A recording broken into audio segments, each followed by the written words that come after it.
All right, so we'll get started. So my name's Mark Burgess, for those of you who don't know me. A couple people here that I recognize that do know me. From the Northeast, not too far away from here, North Mass.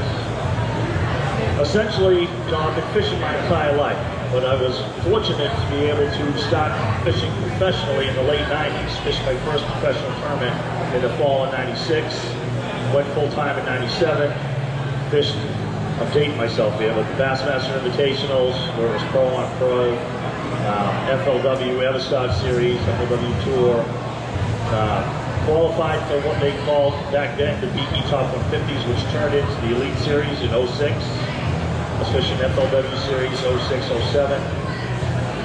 Finally accepted the invitation. I qualified for the Elite Series in 08. I fished the Bassmaster Elite Series in 2009, 2010. Had to basically drop out of the trail, had some health issues, got those dealt with, so now we're back at it, all right? So, but essentially, you know, I fish a lot around here. A lot of Massachusetts, obviously, live in Mass. A lot in New England, you know, regionally.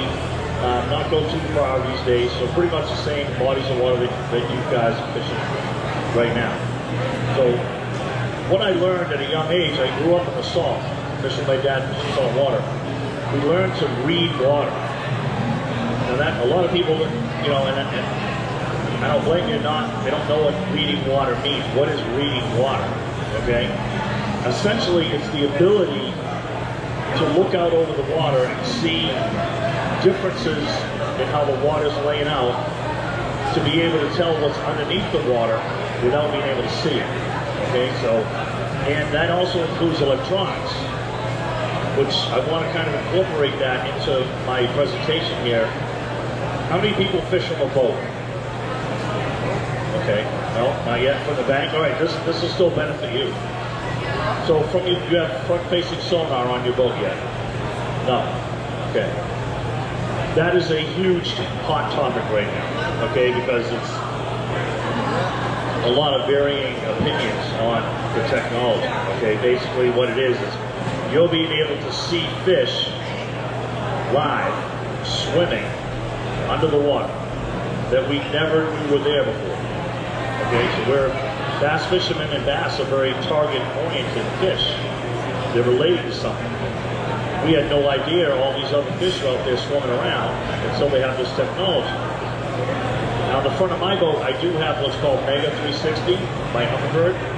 It's not live. I can't see fish actually swimming, but I can see all kinds of structure out in front of me. Rocks, logs, weed beds, all kinds of things, shell beds, pilings, 60, 80 feet before I get to it. So that gives me an advantage, because now, I'm not rolling up on it, spooking the fish. A lot of times, oh geez, look at that stuff. That would have been great, you know, if I knew that was there, back there, you know. So that's how far I've gotten with the technology. But reading water it's without electronics. So okay, what is it? What are you looking at? So you're looking out over the water. You're basically being observant. You're looking for anything that's different. It's easier when there's current, wind current or river current. When the water hits an object, it has to go up and over or around it. And that creates a disturbance in the water, which means there's something there that is also breaking the current for the fish. Okay, so in river systems and even in lakes, you're going to see wind current. You're going to notice that you're looking out over the water, and it's slightly bubbling up a little bit. It maybe, almost like in a pool or spa or something like that. The water coming up, it can be subtle, but you're gonna notice it. The other thing is it makes an eddy, okay, and the current actually goes backwards. Now, it's easy to see this in a river. The river current's going one way. Whenever it comes around anything, a little point, a dock, a log, whatever, the current wraps back around it, and it's actually going the opposite way. I've actually had my boat sitting in that eddy when current is ripping by, and I'm not even moving. The boat's totally still. What the fish do is they get on the inside of that where there's little current or no current, They're right there on that, it's like an invisible curtain. But they're right there where it's easy for them to stay, waiting for bait fish, worms, any kind of a fruit coming by in the current. They just reach out and grab. Okay, that's probably the biggest difference with deep water, or the biggest example of it. Is like an invisible current that's there. Now, the heavier the current, the more eddy you have. Okay, the more visible, that is. Some other examples would be, have you ever, even from the bank, have you ever looked out over the water and there's like a little ripple from the wind, and then there's no ripple, right? Like, you probably didn't think about it, but why is this whole entire lake covered with this little ripple, and over there's no ripple? It's flat. That's caused by weeds underneath. They're coming up, they're almost submergent. Okay, they're almost emergent. Okay, they're still submergent. They're breaking that current from the wind. So there's no ripple there. So now you know that. Where that starts and where it ends, if I look at it, that's the edge of the weed bed. And depending on how high the weeds are in the water, determines what bait you can fish over. Like if they're down a few inches, you can fish a top water like a Zara spook or a pop-bar or a buzz bait or something like that. Maybe even a spinnerbait, little spinnerbait you can pull through there. And then if they are emergent, now you can flip. You can pitch a little jig or a little beaver or a little creature bait up. You know where the weed bed is prior to you getting it, which gives you a big advantage, especially on the edge. That's the most important place to stop the fish, on the edge, that outside edge.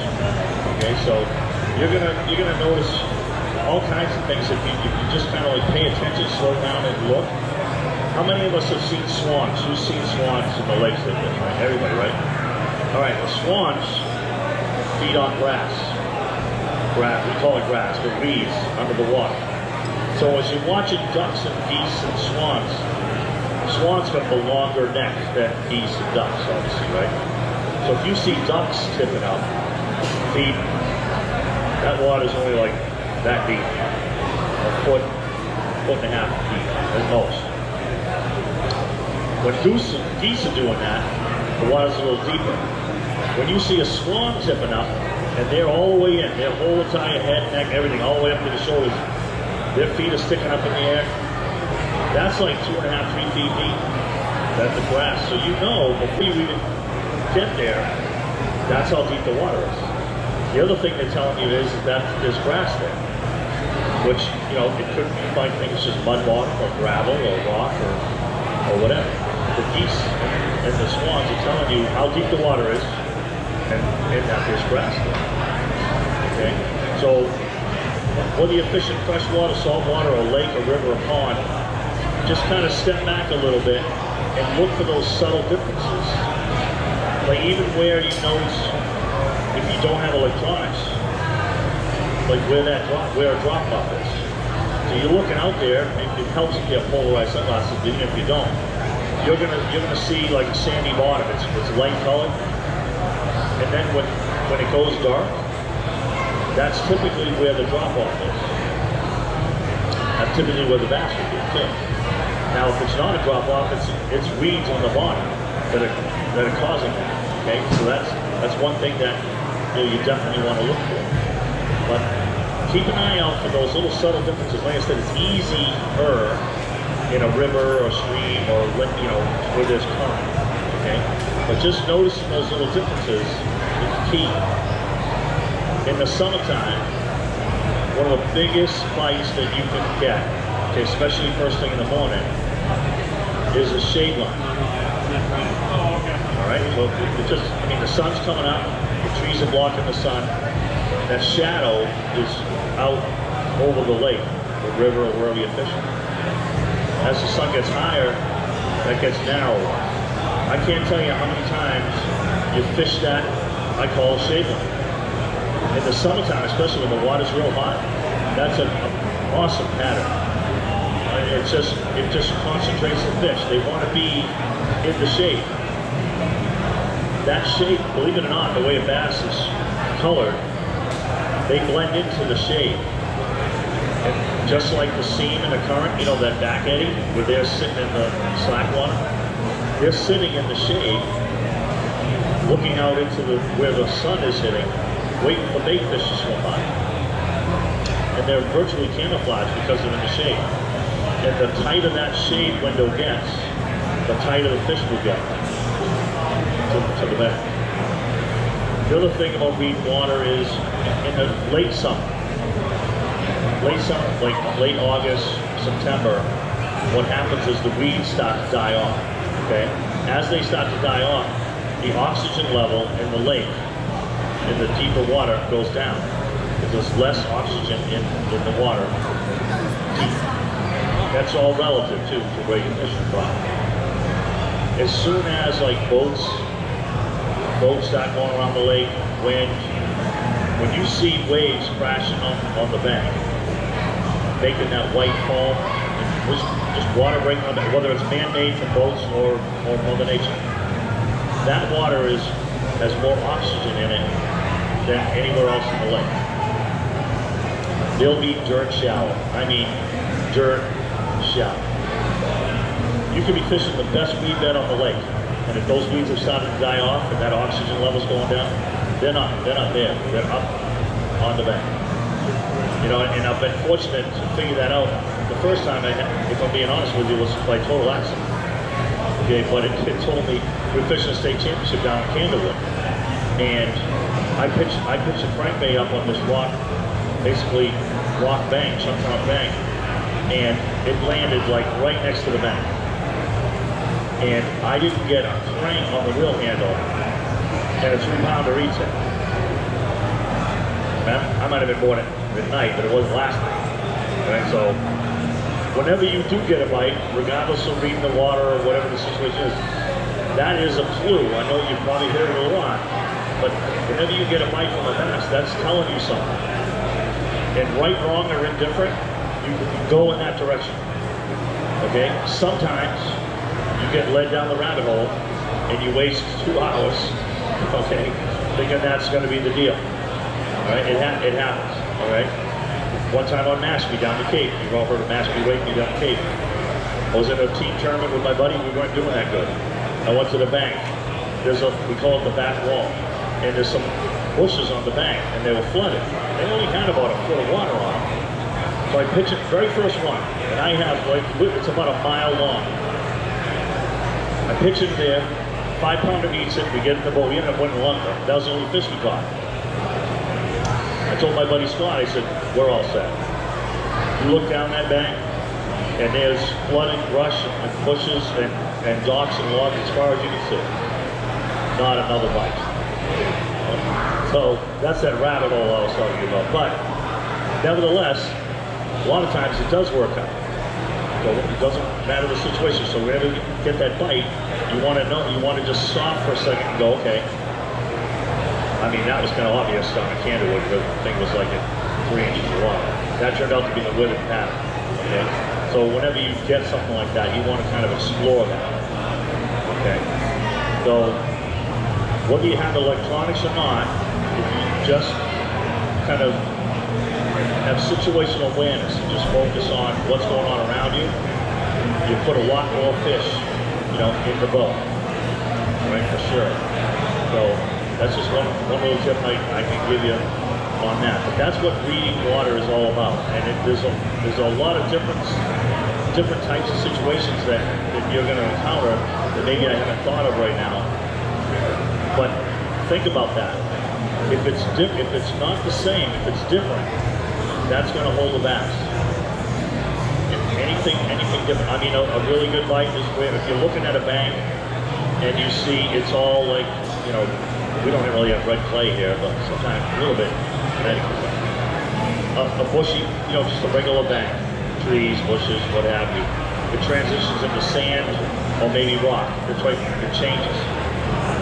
That is responsible for a lot of fish being caught. That change, the difference in the bank. What you see on the bank a lot of times transitions to under the water. If you're wondering, like where the deep water is, like when we start fishing in the spring, fish are going to be relating to more vertical structure, cover. It doesn't have to be like that wall, okay? It's just deeper. It's a bank that they can go, hey, the water's warming up, I want to be up here. Oh, the water's cooling down, I want to be down here. Oh, there's bait down here, I want to be down here. The bait's up here, I want to be up here.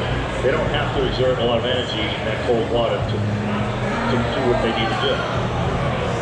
You look at the bank, if the bank is steep, chances are that transitions down into the water and it's also steep. A long, low flat bank that's coming out, typically that's going to run out into the lake. That's whether you have electronics or not. Okay, and I wanted to try to talk a little bit about that forward-facing sonar because a lot of people are afraid of it. It's just technology. I mean, when I started fishing, I had this little flasher thing. It was just a flasher. How many heard of a flasher? Heard of that flasher? Yeah, right? That looks more complicated than anything out there now, right? So I mean, we didn't have the tools that we have now to help us catch fish. And that's technology. That's just the way the world is. Okay, everything's going to evolve and get better or worse, depending on how you look at it. But don't be intimidated by this forward-facing sonar. Yes, it is expensive. It does amazing things. Okay, Mega 360, Mega Live. You see fish swimming. That's fantastic. It's not like shooting ducks in a barrel. I mean, those fish, I just noticed a buddy of mine right here, he's very, very efficient with forward-facing sonar. Much more so than me, mainly because I don't have front-facing sonar live, but I have 360. But he's made it, incorporated it into his fishing, and it's a tool that's really helping how he fishes, okay? But you don't, and I don't want to be banned from ever getting an electronic sponsorship. I'm not poo-pooing the technology or anything, it's great. But if you're not fishing at the level where you're going to need it, I mean, don't worry about it. If you're fishing the Elite Series, if you're fishing the Bassmaster Opens, I mean, if more guys like Mike that I compete with every weekend get the technology, if I get tired of losing, which I'm already tired of, I'm going to get it, all right? I have no choice if I want to play with Mike in that arena, all right? So I'm still going to fish my strengths right now. That Mega 360 is phenomenal, helps me a lot, okay? But without it, don't be intimidated. Without it, you can still catch a lot of fish. The other thing it's doing, it is pulling a lot of guys off the bank. I love fishing the bank. I'm a shallow water buddy, power fishing. I mean, my main baits, big spinnerbait, crankbait, like a square bill crankbait, buzzbait, jig, okay, just one bait, that's me. Okay, I like baits, I don't like fishing over my head. Can I fish deep? Absolutely. My best finish is on Erie, a smallmouth with a drop shot in deep water. So, but you don't have any choice. Okay, you either do that or you don't do well at all. But don't be intimidated by it if you don't have the electronics. Seasonal patterns, those guys with this technology, they still have to know seasonal patterns, where they're at, especially the guys that travel around the country. I mean, right now in Florida, they're moving up to spawn. In Florida, when the water comes basically down to 65, they start spawning. Bass have been spawning in Florida since November. They're going to continue to spawn all through January, February, March. And then it comes up, it moves up. Our fish are spawning in, as early as April, May, into June. Okay, you get up over to New York, like what Travis was talking about, June, July, fish are still spawning. Okay, so you have to know that, all right? And that technology doesn't do you a whole lot of good when fish are on the bank spawning. So it's just being aware of that. So you still have to know where you're fishing and what the seasonal patterns are, what the fish are doing, to be in the area where the fish are. Summertime, like up on Champlain in July, it's going to be smallmouth slugfest. It's going to be a lot of forward-facing sonar. Can I still compete? I can. I'm going shallow. I'm fishing in heavy weed beds and mats for largemouth. That's my deal. So I don't plan on having live by July, so that's what I'm going to do to compete. I'm fishing my strengths. Right? At the end of the day, You just want to have fun. You want to catch fish, right? And that's what it's all about. It's exactly that.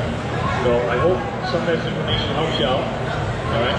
Now I'm going to come down when I'm done. I'm here, and I'm also over in the Bass Nation booth. If you guys have any questions about whatever what I was talking about, or maybe something I didn't talk about, feel free to come up, ask me a question. All right. Look forward to meeting you. All right. Thanks everybody. Thanks for coming out to the show.